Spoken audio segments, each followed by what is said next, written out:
Welcome to California Live Podcast. Today we are at the headquarters of the Punch King Fitness with one of the co-founders, Mr. King. Thank you. Thank you for coming to the show, and thank you for inviting us to your beautiful, beautiful fitness place. Thank you. Thanks for having me on your show. I'm excited to be here today. Yeah, well, talking to you. We are excited. We are in the heart of San Francisco, a very beautiful area. Despite all different messages about San Francisco, I enjoyed the drive. We took a few laps with the crew, and you are just in the heart of it. So again, very beautiful place, except for the innovation that we'll be talking about. You have a great taste. It looks fantastic. It looks luxury, yet very practical. You are known for innovation in fitness. Could you please share with us a little bit of your background first? What brought you also into this field? I kind of jumped into the fitness side by chance. I started more as a products person. So again, you spoke about innovation. I created my own bags that you probably see in the background there. A little bit different. I thought maybe giving it a little bit spin on the traditional round heavy bag, giving it targeting points, being able to actually uppercut a bag. That's kind of how we started, right? The fitness side just started from San Jose, where there was a person out there that wanted to do a gym, and someone introduced us and wanted to buy the bags from us. He was looking at doing a couple of other franchises. I won't mention their names, but that didn't work out for him. And he said, hey, what if we just did something called Punch King Fitness? Again, nothing, I wasn't even thinking about that. I was just wanted to be products, you know. I was like, okay, let's just do it. You put up the money, you build the space, and I'll provide the brand and everything else. And kind of went on from there. So that was a good one. San Jose, I think you were in San Jose maybe one time or two times. It was a pretty big facility. Since then, the lease has kind of gone away from that space. So we're trying to find something else. But we moved over to Sunset, San Francisco, this is my neighborhood. I'm local, I'm born and raised, so I really wanted to be in this area because I love this area so much. I only live five blocks away from it, you know, and kind of helping out the community here. It's more community more than a fitness gym, right? We help people get fit here. Everyone is local. People are pretty much walking distance that come to this gym. Memberships are going really, really good. And people are liking it. I don't think you can find something like this. The colors, the looks, the bags, you know, some people might get put off and say, oh, that looks a little too fancy, you know, I don't want to go in. But once they come in, they try out a free demo class, they fall in love with it, they join. You know, we're not here to train fighters. We're here to get people healthy, you know, get their mentality right, you know, make them happy and everything. So that's kind of how we started on this whole fitness journey of Punch King Fitness. Let's dive a little bit into your product development. You saw something that was missing, obviously. That's how you created all of these beautiful pieces. What was your first step in this field, and specifically with the bags? Yeah, so kind of started again. I had a daughter. She was 5 years old at the time, and I wanted to get her into fitness. You know, there's a lot of bullying, you know, and I really didn't want that for her in school. So I wanted to teach her something. So I took her to her first Muay Thai class, which was with one of my crew masters too. He was doing like a parent-kid class together. So it kind of broke the ice so she could get into it. And then there I started to work out again. I did Muay Thai for about 8-10 years myself. Wow. And having a child, you kind of stop working out, everything goes out the door. So I started to hit the bag again, and just kind of in my head, I'm like, what if this had, like, again, targeted punching points? And went home, threw a bunch of butcher paper on the wall. My wife is like, what the hell are you doing now? And I was sitting there drawing on the wall, hitting the wall. You know, if you see the curves on the bag, I was getting the perfect angle so you can actually do uppercuts so you don't hit the body. Knees down at the bottom. So you know, everything was coming together. You know, a lot of people have told, oh, add this, add that. I'm like, no, it's supposed to just replace what you have already as a regular punching bag. And that's kind of where this whole thing came up with. So from there, you know, again, I don't know if I would say there was a need for it. If you talk to a lot of old school coaches, they won't touch the bag. You know, they're old school. They're not going to, you know, they don't need nothing new or anything. But I'm kind of creating for the new generation of people that want to learn how to fight, have them do proper uppercuts, have them do proper hooks, you know, everything proper form. And that's what I'm trying to teach the new generation, or not even just the new generation, the people that want to just learn how to box or just, you know, just get into shape, right? I don't want them just aimlessly hitting a bag. I want them to hit the bag with a purpose correctly, you know, make sure, you know, the height's correct, that, you know, hit the head, you know. So it's really important to make sure that form And that's where my bag, I think, helps out a lot. And I think the challenge for me is just breaking into this industry, you know, as a newcomer in the products world with all old school equipment. Again, that's a big challenge. It's trainers, old school trainers, just like, oh no, I don't need that thing. I don't need that, you know, but other people love it. They think it's great. Big challenge was just trying to figure out how to stitch it, how to get it done, how to stop it from ripping, because we have so many stitching points on my bag. So it's been a long 6.5 year process, especially COVID, shipping, all that. So I kind of still consider ourselves a startup after all that. You know, 5 years gone to hell, and now you know, this year or two, everything's been kind of coming together. The fitness side is exploding right now. People are just coming back to the gym, and just we're capitalizing on it right now. So it's really important. Not only that, I have like 6 or 7 patents on different items, you know. So I just like to tinker, like you say, innovation, like different kind of paddles, different kind of mitts, you know. There's room for innovation in this whole field, which has been kind of stagnant for a while, and there's been a lot of different products, but no one's really expanded it as that much. And I'm trying to like see what else I can make to make training more fun, to make training more easier and more flexible for real fighters to really get better at what they're doing, right? That's what they're looking for. Well, all of these details that you're sharing, it tells me a little bit that you have pretty rich educational, cultural background. Would you mind sharing a little bit about your family, your roots, your cultural background, and do you have any engineering education or something like that? Well, by trade, the last 25 years, I've been an integration engineer for a healthcare supply chain company. So I integrated some big CRM systems for PeopleSoft, Salesforce, all that. So I've done that remotely. I've been lucky. I had a remote job for like over 27 years, same company out of Denver. So it allowed me to, you know, do my work in the morning, and then gave me opportunities. I've been in the restaurant field. I've been everything. Wow. So it always gives me a chance to do like a second job opportunity. Or business. So you're right. I have that kind of background. Everything was instilled for me from my dad. He was always someone that always kind of made stuff. He was a locksmith. He used to build houses. So he did a little bit. He was jack of all trades, and he used to take me to all that. So that's really important. I think that's what's missing with these kids these days. They're on their phones and everything, and not getting hands-on experience doing something, a trade at least, right? So, you know, that's kind of how I grew up, and I was just always with my dad all the time. My brothers were in the motorcycle field. I was a motorcycle mechanic, so they grew up building bikes from scratch, right? And they were older than me, so I learned how to do that too as well. Cars, muscle cars, and everything too. So I always had something going on throughout my whole life. Up until, you know, I graduated from UC Davis, and then got a job after the .com boom and everything. So I hit that sweet spot, but I just never made that .com money. Yeah, you know. It happens. Well, you will definitely with this company. I would say 6 years plus. It's definitely, if you want to call it a startup, it's a very mature fruit. Yeah, definitely. But I'll be excited to see you guys grow. You've mentioned that you and your family, your brothers, they were all very tech savvy, and they work with the bikes and stuff like that. How do you raise your kids to keep them interested in hands-on things and not just the phone? Again, so what my dad did with me, I do with my daughter. I bring her out. She sees me building the stores, laying the turf. Like, I'm doing everything from end to end. And I think that's really important. A lot of these kids don't have that. And again, that's how I was taught. And, you know, I don't baby her. I make sure she does her own thing. She does, and the busy part of it, she does art, she does hip hop, she does boxing with me. So she's been doing boxing with some of my high level trainers as well. So, you know, you got to just keep her engaged, you know, and make sure that they're just always doing something. And not just like computer stuff or anything. I know that's all important and they should have it, but trade stuff, like just, you know, art, putting things together. So now I see her, she's developed, and she's always at home making stuff, coming up, oh, look at this fan she made, like with rubber bands that opens up. I'm like, oh my God, I can't even make that. That's just kind of cool. Wow. So her mind is like kind of going there. I'm trying to develop that and hone that for her as she grows older. And how old is she? She's 11 now, 11 and a half. 11 and a half doing these amazing things. Wow, that's impressive. Yeah, I'm really impressed by her. So.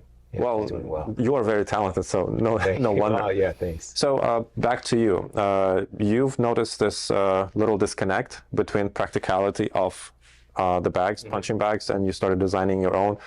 How many prototypes have you been through until you got to this point? Well, I don't even think this is the last one. I think we're on version 6 right now. Always finding little, stitching errors or anything like that. But I have to tell myself, if you ever watch videos of real gyms and stuff, what's the biggest thing you see on the bags there?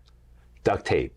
They all fall apart at some time, so I can't really, I can't make the indestructible bag. Yeah. But I want to make them last as long as they can, so people can get their money's worth. Because again, our bags are not like the ones in the Big Five or Century or anything like that. They're not $99. Ours are a lot more because of the look, the feel, and everything. Well, also the work. I mean, Yeah. And I want to make sure that they last. A year out of the bag, if it's getting consistent use in the gym and it's being hit every day, that's pretty good. Even 6 months, right? If it's a home bag, it should last 5-6 years. Because the use isn't going to get the traffic isn't going to be as high traffic as the gym. Right. Except for bags, which other products or items in the gym you're working on, you've developed? So I've made some hand wraps. So I know hand wraps have been around for a long time. There's the ones where you have the cushion on the top, the wrap on the side. I integrated it together with just a piece of Velcro, which I have a utility patent on. That's a little bit different than everybody else. You can wrap them 3 different ways. I made sure, because of the way people are wrapping, especially beginners, that was the biggest challenge of any gym. And that's why I created, was because I want to make a wrap that, instead of just letting kids use like a regular wrap, and all of a sudden after you wrap your hands, they're like this. They're super bulky because they're made for adults. Yeah. I made them thinner just for small kids' hands or just a small adult's hands, and being able to wrap 3 different ways. There's a beginner wrap where you could just wrap wrist knuckle, wrist knuckle. There's through the fingers if you're looking to wrap like a real fighter. And once you wrap that way, I swear, if you do it correctly, it's almost like you're wrapping your hands for a fight. Tape, everything. You're so solid. My heavyweights that use them, they love them. It protects their hands so much because there's so much wrap for the wrist, and the padding, the gel padding that we have on there. That's one of them. Fighting sticks, paddles, everything. I made double-ended. I thought it was just more being creative. I have fun with them. I don't know if you've seen hit paddles before, just the paddles, but there's a 2-ended one, and I kind of got the inspiration from like Star Wars and Return of the Jedi, where you have the Return of the Jedi with one lightsaber, but then Darth Maul comes out with a double, and it goes zoom zoom. So I thought that was cool. It's a cool play on it. So I'm always trying to come up with different kind of things. It's just that the fitness and the training coaches, everything, they haven't caught up to me yet. They don't know what to do with some of the things I made. And, a good testament, I have another bag that's on the other side of the gym. It's called, it's an uppercut bag. Okay. But I have my patented curves that I put on everything, right? I made it, and I know what I want with it, but it's been hard to translate it to people, right? And I've started working with another coach, Jairo Escobar, top level trainer. If you've seen his videos, you've seen that, the flow stuff, Floyd Mayweather hit mid style. This guy's a savant. He's so good. He came the other day, brought his whole crew, got on the bag, and he loved it. He was doing things with the bag that I'd never even thought of, because he's a real true trainer, right? He said, "Oh, you can do this, you can do this," and all his guys were all excited. They came for like 30 minutes. They stayed for like 4 hours because they were sweating, but they were having so much fun with it. So they're going to help me market this bag next, because I need. I kind of look at it from a Nike perspective, where Nike was Nike, but they had Jordan. Jordan was Jordan. Nobody really yet. So, but then when they collaborated, all of a sudden, they exploded. So I'm hoping he's my Jordan to my brand, that we can start promoting some of these products, because now I have a legitimate coach saying this is a good product, this is how to use it, not just saying it's good, making videos, showing, tutorials, use this bag. Because he came over, we just did a couple of small videos and he posted them. I have more hits from those couple posts than I had trying to spend thousands and thousands in marketing and myself trying to show the bag. And he was just a couple of things. "Oh, what bag is that? What's he hitting on? I love that bag. That's amazing." I'm like, "Oh my God, this is kind of all I needed." So my hopes are our collaboration is going to be pretty deep. He came up with a new mitt idea, because he's a high level trainer. I made it for him, and now that's the next thing we're going to try to do is we're going to try to promote this new mitt that he has. I filed for a utility patent already, so pretty soon we're going to start putting on the market, pre-selling it, and I think it's going to be a pretty hot item that we're going to come up with. So hopefully that one's a good one. Well, it will definitely. You have the quality, you have the story, you have your background in not just engineering but also healthcare. So it's done very well from the different perspectives. Now, in my humble opinion, I'm not a professional.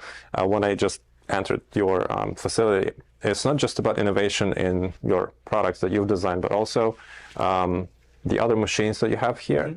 It also is about the routine that you've created for the gym. Would you mind sharing a little bit of that information with our audience? So one thing, we call ourselves a smart gym. So we have heart rate monitors, tracking. So in real time, you see all the TV screens behind me. We actually will have video integration. So it can be video led. You know, we can have a trainer. We don't have a trainer, but the big thing is we have sensors on the bags that track. It's kind of like gamification. So every time you hit the bag, you get points from 0 to 100. However hard you hit the bag, you'll get 5 points, 10 points, 30 points. And let's just say you and I were on the bag, and if you're competitive, I'm competitive. We're not fighting each other, but we're hitting the bag and we're seeing the points together. You're like, oh my God, he's 100 points away from me. I'm gonna go harder. Even though you're tired, it's kind of like a mental thing where you can push somebody. So it gives you stats there, how many times you hit the bag, how hard you hit the bag, average impact force. So again, we have a lot of information that's kind of being tracked throughout the whole gym, all throughout everything. We have screens that show the workout of the day, because I've been, you know, there's gyms that just do stuff, and I kind of like learn from every class, and I'm always trying to update the programs. And we have about 100 different programs out there that we've used, that I created. So basically, we are a HIIT fitness boxing gym, and there's a lot out there, but a lot of them aren't teaching the form in boxing either. And I found in the beginning when I first started, you know, people just want to work out. They want big, 1,000-calorie burn during the hour.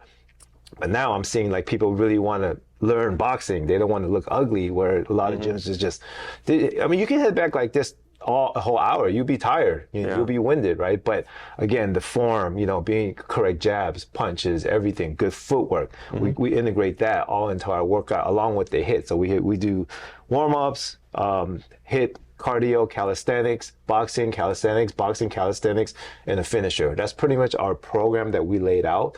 But every single workout is different. So we'll do shoulders, we'll do biceps, we'll do a lot. We do a lot of core, so we integrate all that into one workout. Because a lot of the people we have are working professionals, and they 6, 7, 8 o'clock classes are really in the morning are really popular, because they come in, they work out, they're gone. We have doctors, we have engineers, we have a lot of different. Our demographics really wide here, and it's really good. Like I said, the community here is really good at the same time. So that's what we do here, and I think we're doing it really well. People are it's a testament. Our membership rates are kind of skyrocketing right now. Biggest challenge right now is just bringing on good talent trainers to come on and kind of do the style that you want, you know, because you have to have that energy as a trainer. You know, you can have a bad day, but you have to leave that at the door. These people want to see smiles, engagement. You can't just stand there. Even though I have so much integration that they can just watch the screen and run the whole, they could do that at home if they wanted, but they still need that one trainer. Now we call ourselves, I'm kind of like the hype man, but I walk around.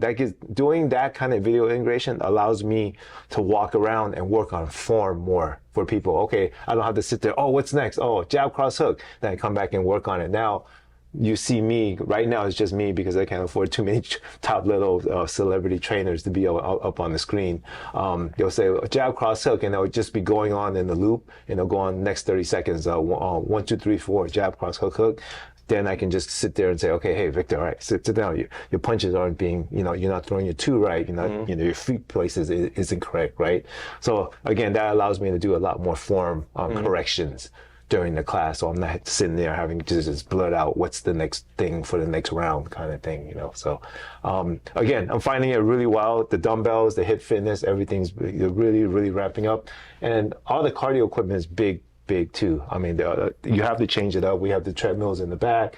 We have the stair climbers. So we're always trying to make the workouts different for people. And I think that's what they like and appreciate about what we do. Unfortunately, there's some people that come every day, which is good. But I'm like, hey, I can't make the program different every day for you, because usually we do like Monday, Tuesday will be the same program. And then Wednesday, Thursday, or Friday, Saturday kind of thing. But once in a while, I'll be nice and I'll change it up, because there's some people that do have unlimited memberships with us and they come all the time. But I'm like, just go harder for that class or do better. Wow. And achieve go heavier or something like that, But again, it's doing really well. I'm finding that sweet spot of what works, because all our members come in. We are about 80% women here. Average age, I would say, is about 45, right? And our ladies come in, even our guys come in, overweight, unhealthy, and they stay with us 2-3 months, and their energy levels up. You see big results from them. I'm not here to do the nutrition part for you, right? I can tell you. I mean, everyone should know how to eat. I know that nutritionists are important, but you should know what you're doing at home. Because I can't watch you at home. Just eat decent, come in and work out. See, for me, I work out so I can eat. Okay. That's me. I'm 52 now, so I'm not trying to look to have that body no more. I just want to stay healthy and be around for my child for hopefully as long as it can be, 20, 30, 40 more years. Well, you look a lot younger than you just mentioned. I wouldn't believe you. It's like that Asian gene or something. Well, you also are healthy. Yeah. If you just eat junk food and you wouldn't work out, you would have probably had a different look. Yeah. What are these machines for? You mentioned it's cardio. So I assume that you combine somehow the workout on the bags with these machines. So like in the beginning, we have warm-ups. So a lot of times we have just regular lightweight warm-ups. We'll do like jumping jacks, high knees, just kind of, get the body warmed up a little bit. Then we go into intense cardio. Maybe it could be 3 minutes on the assault bike. They call this a devil's tricycle because it's so hard. People don't like it because there's no electricity on these machines. These are all by air, right? So that's the assault fitness bike, the Concept 2 rowers, the Concept 2 skiers over there, and then they've come out with some new equipment that I want to buy too, that are kind of like chest and everything. So we have to follow and keep up to date the gym. A lot of gyms don't keep up. They don't even clean their gym. That's a big thing. A lot of people, what's the big thing about our gym? They say they like it because it's clean, it's organized. That's right? why I asked, should I take my shoes off? Yeah. We're not tatami mats here, so we leave them on here, but it's just the gym gets dirty quick. I mean, there's dust all over. The doors are open all the time, but you just got to stay on top of it. Plus, it's a place where you sweat, so it's just and we got to clean that up. We have to make sure we sanitize and everything, because again, we have doctors here too, and they're important. A big testament. Like I had 2 pregnant ladies that worked out with us all the way up to like the last day. I was scared. I was like, okay, just don't have the baby here, please. Just, I'm not ready for that. I got ambulance on standby. 2 ladies. One is actually going through chemo. She started with me, breast cancer. Wow. And she's stronger than ever. She started with me. She came in really weak and stuff, but man, she is super strong right now, and she's still going through treatments, right? And another one, not as intense as her, but if you do the right workouts, you can still prolong whatever illnesses you have. Everyone thinks it's pills, going to the doctor, getting, that doesn't work sometimes. You have to work out.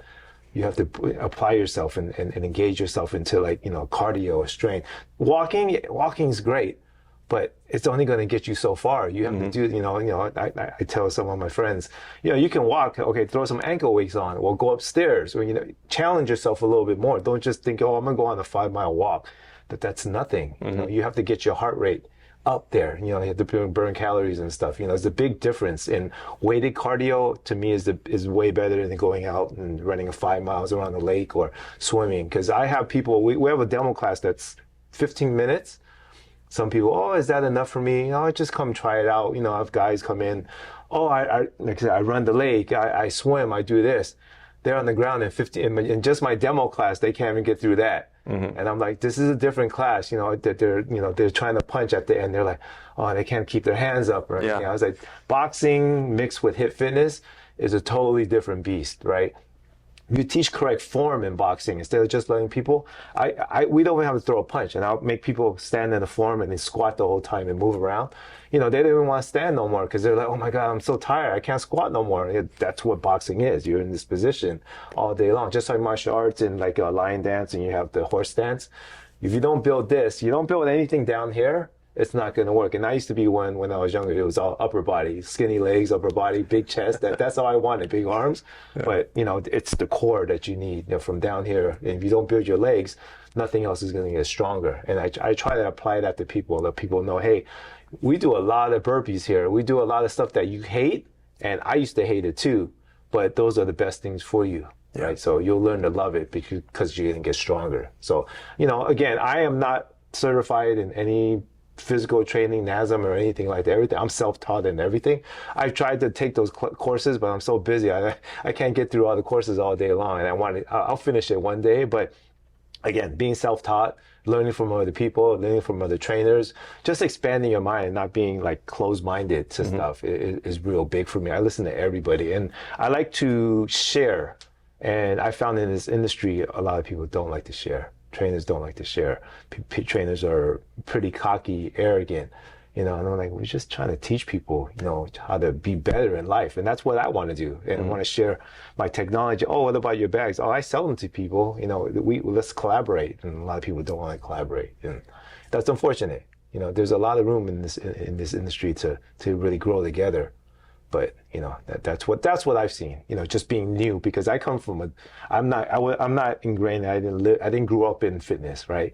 I'm again engineer, doing other things and stuff. Coming into this from I still feel like I'm from the outside, which is actually good because I can kind of step back and say, okay, let me see what I can change here instead of, oh, this is my day to day. This is what we're doing every day. No, change it. We have a fresh look. Yeah. Instead of being stuck in all of the older frames. Let's put it this way. You have a fresher look. Yeah. And again, I try to apply that all the time. And hopefully, I don't want to fall into that hole. Maybe 20 years from now, I might fall into that hole. But I don't want to. I want to hopefully pass this along to my kids or whoever wants to do it.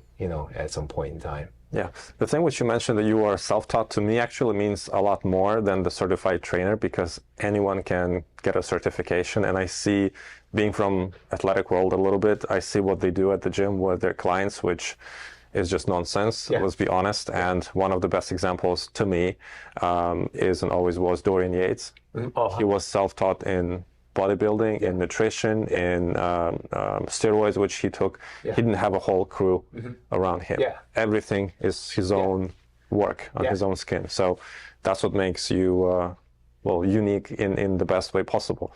And what you mentioned that a lot of people are very self-centered, especially where I'm coming from. LA, it's 99% probably. Definitely. That's why they are whining that they have no jobs. But also, you don't want to get involved with the wrong person. Right. So actually, when it's a no, sometimes it's good. There's -1 wrong. Exactly. Which brings you closer to the right one. You've told us a little bit about what's happening in here. What is happening in that room? I've seen some weights. How do you combine those with your focus on cardio and boxing? So basically what I wanted, if the space that we have can accommodate weights, that's more of an open gym concept where people can get, so we can still hold classes here and we can still hold 8-9 people doing weights over there. So I kind of wanted to expand maybe the open gym concept. So if you're a monthly member, you can add on like $30. You can come in, use the gym anytime you want. And what we're going to do is we're going to have a facial rec in the front once I build a new doorway for ourselves, so people, and we don't have to have someone here all the time. Someone comes in, beep, I have cameras, they come in, work out. It makes it easier. They can do anything they want. They don't have to join group classes if they don't want to. So that's more for personal training. So when we have personals, we integrate the personal training with the Smith machines, the stair climbers with this at the same time, because some people don't want to box. They just want strength and conditioning. Right. So I'm trying to make that different. Before it was just more this here because we had a smaller gym before. Now we have the bigger size here. So I wanted to give it a more fresh outlook on strength and conditioning at the same time. Right. Sometimes people have this debate, weights with strong cardio. What is your perspective, again, based on your experience? on yourself and the gym. How do you advise people to combine these trainings to, if you want to build a few muscle, you might lose them when you box. Yeah. How do you guys do it here so it's all going more organically? Yeah, so we start with the cardio, and then we always go into strength and conditioning. So strength and conditioning, like today was arms, right? So it was I call it, I give my workouts name. So if you see up there, it's called the gun show. Obviously, that's guns, right? We're going to build our guns today. So it was all concentrated on biceps today, but at the same time, there was a lot of squats that we did. So I burned them pretty hard. So we did boxing exercises today where today they used every bag. So there was 4 of them, and they would have to do a hop every time to the left and do a punch on every bag, back up, come around. And now it's sitting, they're burning their legs, they're going back and forth. So I call that hop, where they go right, a side is where they go left, and then we go back and forth. They're burning, but I wasn't done there. They would need, so hey, you've done wall sits before, where you sit on the wall and you kind of sit in a seated position. So right after that, they do that. From there, and it's actually a partner one, because so let's just say you're on one side of the bag, I'm on the other. So now it's a trust thing that we have to hold each other up. Okay. So if I move, you're going to fall. If I'm moving around, you're making the other person work more. Right after that's done, then I have them go into jump squats with weights, not just some regular jump squats without any weights. They have to hold 15, 20 pound weights and jump 20, 30 times, almost for 30 seconds. Okay. Then they go into plank jacks and plank in out. So that right there with weights. So I don't just do it without weights sometimes, and that really burns, and they're like dead. They're dead tired from there. They didn't want to punch anymore. But if you don't push yourself, you don't get to the point where you're growing. If you're comfortable, I tell everybody, like, push-ups. One of the big things with push-ups is people think they'll do a push-up and they go like that, like 2 inches down. I'm like, that's not a push-up. You're not going to get anywhere. If you can't do a full push-up, fully up, not on your knees, go to your knees. It's okay. Because you need to go down to the floor and build those muscles down here to be able to push yourself up. Once you get to a point where you can do 20 like that good, then always start out with the push-ups. When we were in the push-ups, when I'm asking for 15, 20, just give me one full push-up first. Just teach yourself. Next time, give me 2, give me 3, just build up to it. Now some of these ladies are doing 15, 20 straight push-ups, right? And that's big. A lot of trainers just let you do what you want to do, flared out, ugly push-ups. Even if they're on their knees, they're going the wrong way. And I'm like, okay, you can't do that. I'm really, really strict on making sure you build your muscles so you can do the extra. If you're doing your squats, get low. Don't just do like a small little squat. If you're doing a burpee, do it correctly, right? Because form is everything. Every time I correct someone's form when they're doing, let's just say, an Arnold press, they're not coming around too much. They're just going like this in the thruster. When they hear, widen up, oh, well, okay, that feels different, right? Yeah, of course. When you have good form, the exercise is going to be harder and heavier, but it's better for you at the same time, So it's really the cardio with the weight training and the boxing as a third component is the best I've ever seen. I've done a lot, and this by far, not just because I do it and I own it, I love it at the same time. Now, everything else is different too. Pilates is hard, right? But it's a different muscle group. It's slow, but intense. Yoga, again, another hard, same. Zumba, I'm not a Zumba person, but that's a lot of dancing and jumping around kind of thing. But yeah, I'm trying to integrate all those elements from Zumba to Pilates to yoga, to boxing, and encompass it into one workout. To give someone really a high impact, high intensity interval training workout at the same time. In your training system, you mentioned that each, let's call it round, has 30 seconds, whether it's a push-up or a burpee.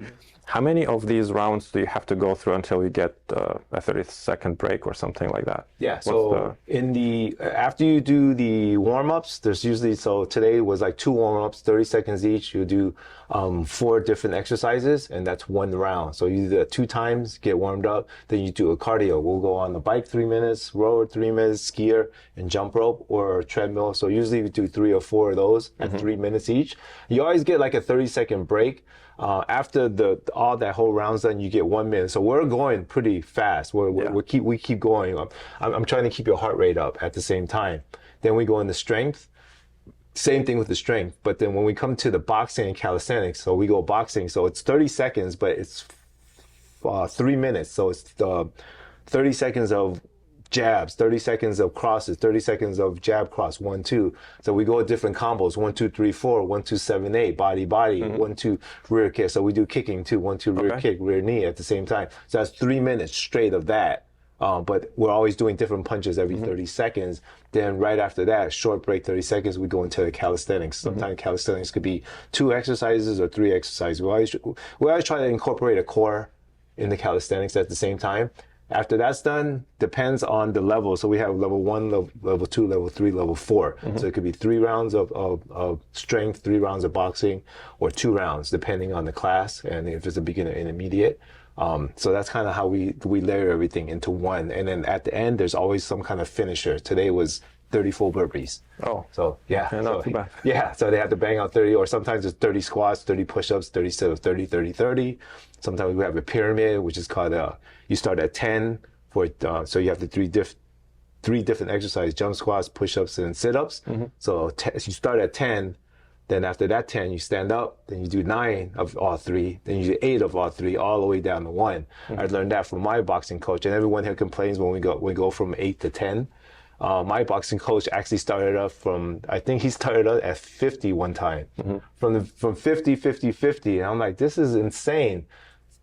Tried to do that with my members, and yeah, that didn't go well. So yeah, we started at, I think 6 or 7, maybe 10 is the max. And a lot of times we have them count themselves too. Like, okay, you start 10, you start to count 10, 9. So you have to make it fun and engaging at the same time, get them involved instead of them just sit there, and it kind of teaches them, like, trying to talk and work out is really hard, right? Yeah. So they kind of, oh my God, I got to count 2 and everything. And I got to think, especially with combinations with mitt work and stuff, oh, wow, I can't, 1, 2, 3, 4, 8, 7, roll, 2, 3, 5, they're like lost, so and on the flip side, we have them hold once in a while too, right? So they can see the other side of what I do. Like, oh my God, that's so hard too, and the other thing is having southpaws, orthodox, now as a mid holder, you have to hold this way, you have to hold this way, you have to know your numbers. So there's a lot. And I'm self-taught from a lot of these trainers that I see online, but I love it. It's so fun. I want to be I want to be just like Coach Escobar. I want to be like a high-level mid-trainer,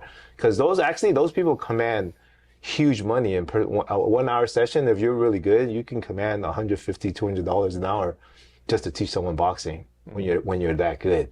So it's actually a really good trade too, even if I didn't have all this and I just wanted to fall back and just teach people boxing. That's what I'm trying to teach my daughter right now. She holds, at 11, she holds mitts she's my assistant. She holds for everybody else because I've been teaching her. Now I'm like, when you go away to college, you could just put up some flyers and say, who wants to learn boxing?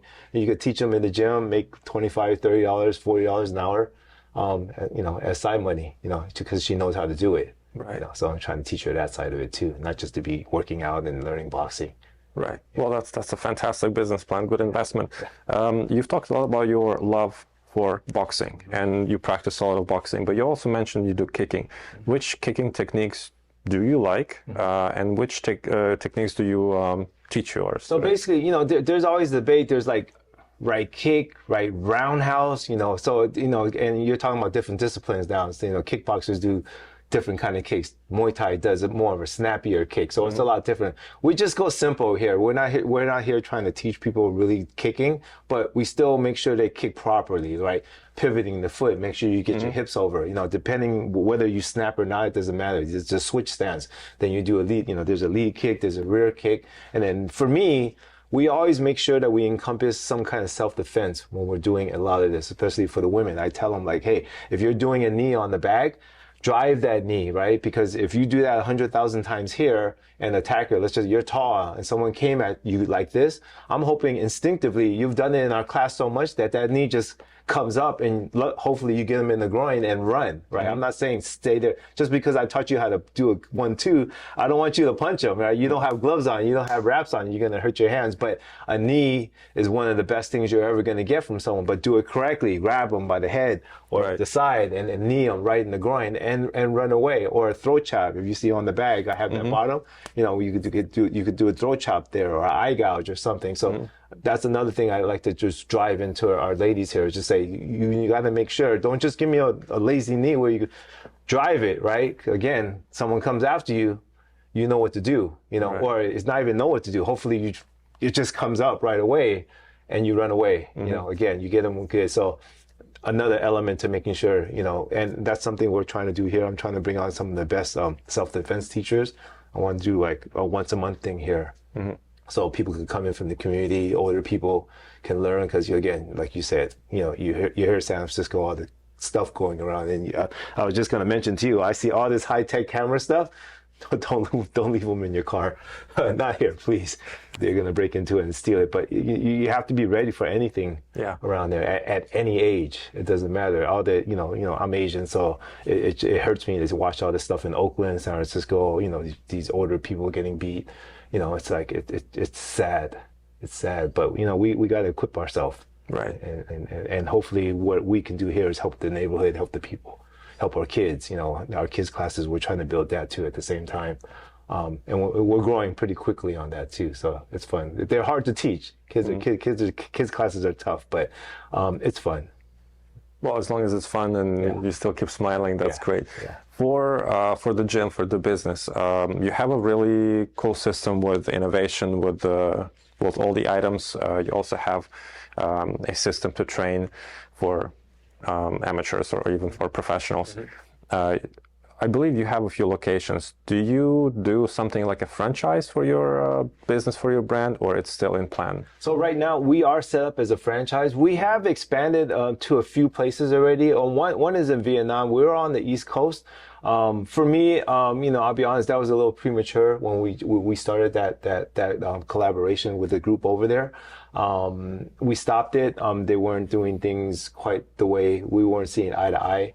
But not their fault, not my fault. I pulled back from all that, and now I'm just that's why I expanded to this location. Now I'm really going to refine the brand, refine the programs, refine everything as much as possible. You know, get the membership numbers up, because people want to see info like, okay, how much money are you making? Because that's how much money they want to make, right? So there's a lot of concepts that, you know, because this isn't my first rodeo in the franchise where I had a hot dog franchise when I was younger, a long time ago. So I understand franchises, but again, the fitness side, I was so new to fitness, I didn't understand it. You mentioned people. Fighters that when I first started the bag, oh yeah, okay, here, let me give you some money, sponsorship, all this stuff, and that's just like money being wasted. It's going down the tubes, because some of these fighters are fly by night, you know what you're gonna do, and again, there's egos and stuff. So I totally stopped any sponsorships with any fighters. Now it's about, I think I have a really good product. It's more about branding. I'm a brand nut, so I try to brand everything with Punch King as much as possible. Whatever I can see, I'll brand, you know, because I love branding. My shoes, everything, socks, you know, we'll get down to it. Punch King shoes? No, not yet. I do have my Punch King boxing shoes somewhere. Okay. Yeah, so I try. I think it's really important for the brand, especially we're going to grow as a franchise. So hopefully, as we get developed a little bit more, and I hold the programs down, the video integration down, and now whenever a new franchise comes aboard, oh, what do you get? Well, you get all this. I'll push all the programs to you remotely, and you'll have everything everything in the video, everything's done for you. You know, it's kind of like mindless. You don't have to really think about everything. You just got to go ahead and you got to do your own marketing. You got to do whatever demographic, because every demographic is different, right? We command a higher price in our area here. Some places probably can't command what we command here, but it's still good money, because San Francisco is pretty expensive to live in as well. Yeah, well, that's true. So because we do cater for a lot of small businesses, let's say someone like myself or someone else would want to collaborate with you to have your franchise at their location. Which demands, let's put it this way, do you have for a person to qualify to get to work with you? So, you know, in the beginning, I was thinking like, oh, you don't really need too much experience. But now I kind of changed that mindset. You know, you have to have some fitness experience in the gym. We can teach you as much as we can. Obviously, monetary, you have to have enough money to be able to build a gym out with everything. But for me, making sure that the fit is right. You're going to be an owner operator at the same time, because you know there's margins here, decent margins. It's not like the food business, but you'll make good money. But if you're set on being absentee owner and you just want to hire trainers to run your business, you're not really going to make that much. You know, you have to one, I want, if I had a franchisee come to me, I want them to be passionate. I'm going to run it. Like I'm going to be teaching the student. All you need is 1 or 2 trainers to help you out on those times you don't want to train. But you're the main person. You're the main face. I've done that with a lot of my trainers too, where, I hire 2, 3 trainers and things just weren't going to where you're going. Demo classes, close rate 50%. Now I take over. I'm at 90% close rate. Wow. Yeah, either they do by drop-ins, they do monthly because it's the whole package. And I have to say, it's not because I'm really good. It's just I know my program, I know my bags, I know everything about the business that I can sell it a lot easier as some of my trainers. But some of them just kind of just do it, and next thing you know, people don't come back. And that's why we only offer 1 demo. A lot of places do like a whole week, and I'm like, they're not going to buy within that first time. There's no reason to give a week, and you're giving all your resources away for another 6 more classes. And a lot of people, I'll be honest, they know how to, I'm going to go to this gym, get 6 free classes. I'm going to go over here, get 6 free classes. And they just cop around all day long. Do it. Yeah. One and done for me. If I can't get you in that first one, then I probably don't. You don't want us, and we probably don't want you at the same time. Well, that makes sense. Actually, what you were saying, I know you're a very humble person, but you are actually good at what you do, because closing at 90% without even a need, it's good. I'm happy, I'm lucky, I'm blessed that it is that way. I'm like, okay, we're doing pretty well on that. Yeah. Well, if you look at the whole system, you have a really good spot for the community. You're bringing value. It's not in a like easy way, but it's easy to sell because it's real, it's value, and who isn't into it or who doesn't get it, well, they don't get it. It's fine. How do you, again, back to the conditions, do you have any rules except for you have to be in the business, you have to be involved? And what is the, let's say, minimum or average amount that you require your potential franchisee to have in order to get the franchise? So there's a franchise fee, right, that you have to pay into. And then after that, you need to have at least a minimum of at least $100,000 working capital on hand. That's not outside of the build out, right? Because if you don't have any money, if you pay everything to your build out and you have nothing to run the business, that doesn't work either. So I've seen a lot of people where they failed because of that, right? So you have to kind of go through the very beginning of the first 6 or 7 to a year. You could probably not even make money for the whole year. Your goal is to break even, right? And the good thing about us, if you hit a certain amount of memberships, it's recurring revenue. So it's really good, right? Again, we have a lot of ladies that come here. That's the most important thing. Fighters, forget it. You're not making no money, right? But these ladies come in, men, whoever is ready to work out in this kind of style, they put their credit card down, and they just, unless they want to cancel, it just keeps going and going. And, I hate to say it, this business is great because some people might use their membership 2-3 times a month.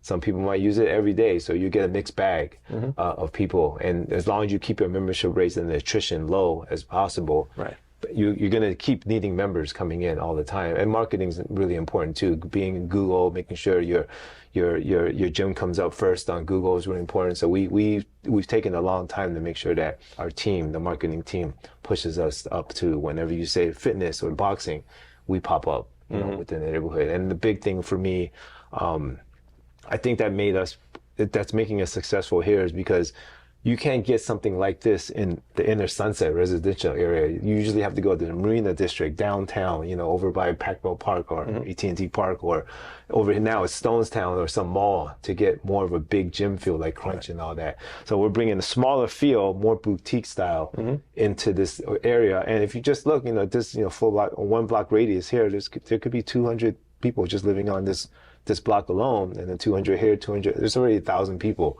I get 10% of that, I have a good membership base of 100 already, right? So that's kind of my thought process on coming in local in these areas. So not just an engineer and a developer, but also a very good sales right, yeah, I try to think it through, not always right all the time, but but pretty decent and impressive results.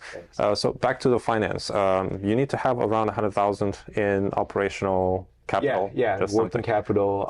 What about the fee that you mentioned? So What is the, regular our fee is 50,000 to have the franchise. is it per year or it's That's just a one-time okay? initial franchise fee. The royalties are 5% of gross and 2% ad cost. We can play with the initial franchise fees a little bit, because we're still new. So we understand we're not like the big companies that can command that money.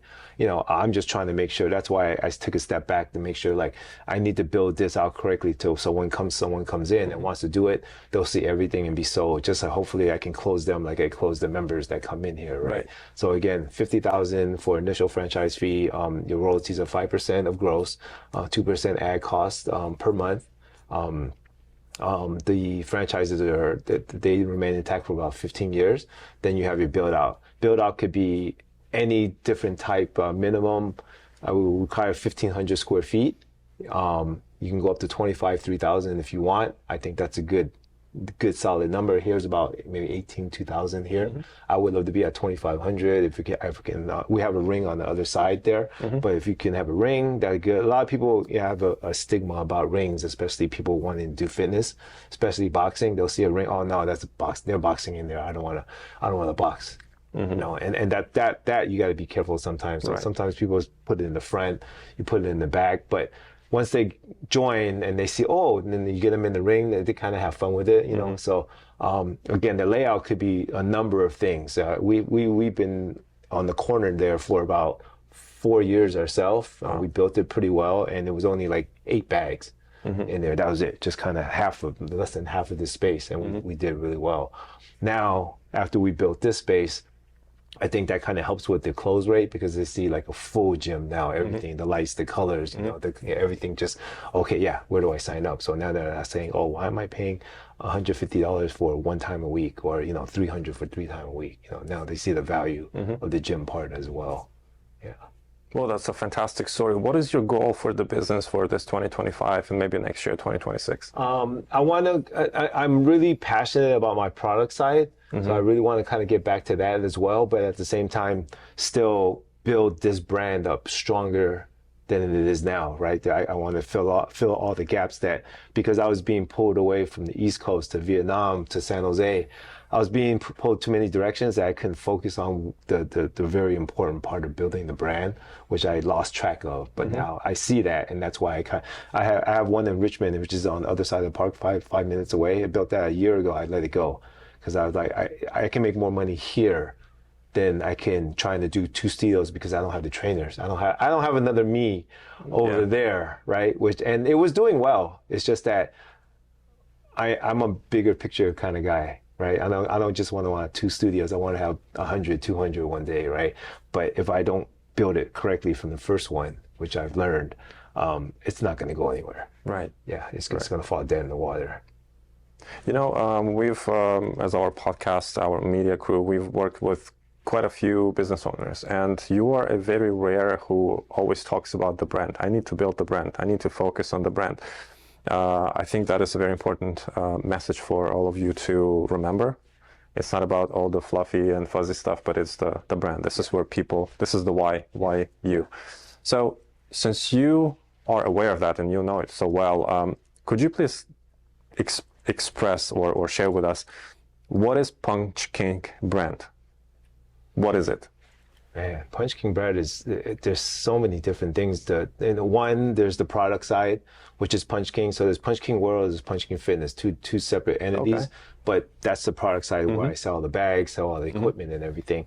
And there's the Punch King Fitness side, which is this side. So, they obviously they mix because of the components of it. Right. And that's what makes us a little different franchise than rest because we actually have our own products that we created. Not everything, but these are really important to us. So we can kind of boast that. We have our own bags, our own innovation that we bring to the table. So I think that makes us a lot different than other companies. And I need to get that messaging out, figure out that messaging and getting it out there a little bit more. And it takes a lot of, as you well know, you're in videos, and videos are some of the biggest key, social media, everything, and getting that messaging out there. Whether it be through the correct influencers or anything like that, that's really, really important. We had a Netflix star the other day, Asian guy was here doing a a workout that I think it was a nonprofit that they sold, like, oh, workout with this guy, Scott Yu or something. Well, I forgot his name. He had like 30 people in here and all came because of him. So that was kind of fun. And that actually helped us with our brand because, there was a few people here and these guys, this whole group, they all came from money. Everyone was interested and they love what we were doing here. And they're like, how come you're not in San Mateo? I'm like, oh yeah, I'm just waiting for someone that wants to franchise it there. And they're like, oh, you franchise it? So that kind of gained interest because they were like, oh, I might be interested in doing this. Walnut Creek, I think will be fantastic in Walnut Creek. Yeah. The area there. I hate to use the word soccer moms out there, but there's a lot. They take kids to school. They need something to do. They need to work out. This program that we have would kill it out there. So we'll get out there soon, whether it be me opening it ourselves or finding someone to do it. But Walnut Creek can have 5, 10, 15. There's Alamo, Walnut Creek, Danville, Black Hawk. It's really affluent area, and we have something that will fit perfectly into that demographic. And San Mateo and Burlingame, all those areas. So that's my goal. I want to stay local where I can actually touch these still. East Coast, that was too tough, right? Learn that now because if I want to go to Danville and check out a store, I can at least see what's going on and make sure things are going right. And they get to see me, right, the brand owner as well, right? Okay, oh yeah, cool, he's here, or go teach a couple classes myself there at all these locations. So again, building within our community, our local Bay Area is important for me first. Again, to be able to touch, I need to be able to high touch on a lot of my stuff. Now I want to stay focused on that. So in order to describe the brand, I would use probably a few words that you mentioned. It's focused. Obviously, it's quality. It's quality over everything. You have very personal touch.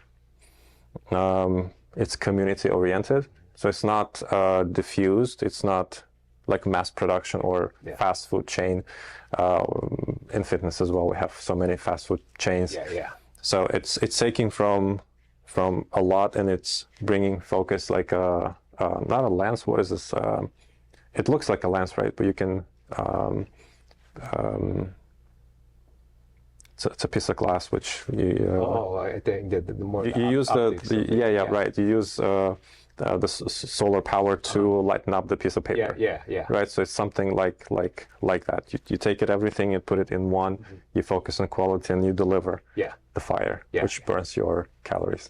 Exactly. Yeah. No, again, like you said, you hit it right on the nose. You have to build everything around it first. Again, people were coming at me, like I said, oh, let's open here, let's open there. Oh, great. Yeah, I'm getting bigger, but you lose sight so fast after that, and things just don't go correctly. And you spend more time and energy trying to fix things.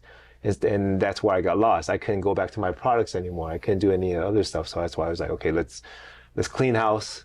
Let's get everything right. Let me just stay here. Let me stay put, and let me just focus. And like you said, focus is the most important thing. It's discipline, making sure that we follow through on everything that we do, right? So I think we're in a good place for this year, 2025. We'll go into 2026 pretty strong. I think things, especially on the product side, with some of the stuff that we're having coming out, it's going to be massive. Right. Well, we align on multiple values, life-wise, person-wise, business-wise. We'll be more than happy to report all your developments, successes, news to our audience and more. Thank you. I think it's a great beginning with just our episode on the podcast, which actually we've achieved 100,000 plus in subscription already. Oh, nice. So it's growing, and it'll be a very important thing for me to share, and I can foresee even let's say documentary, more publications. So we'll be happy to bring all the value, all the resources that we have to help you grow, because it's not just you pocketing the money, but you are actually helping the community with your heart and with the quality. So thank you. Thank you for that. Thank you for the episode today. It was an exciting moment for me. I learned a lot. Thank you. I'm sure that our audience did as well. And I look forward to recording with you again. Maybe infomercials, maybe just informational blogs, maybe some of your trainings. Yeah. So let's do as much as we can, because it helps community with, it's a good purpose. No, definitely. I look forward to it. Thank you so much, Victor. Thank you. Yeah.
you.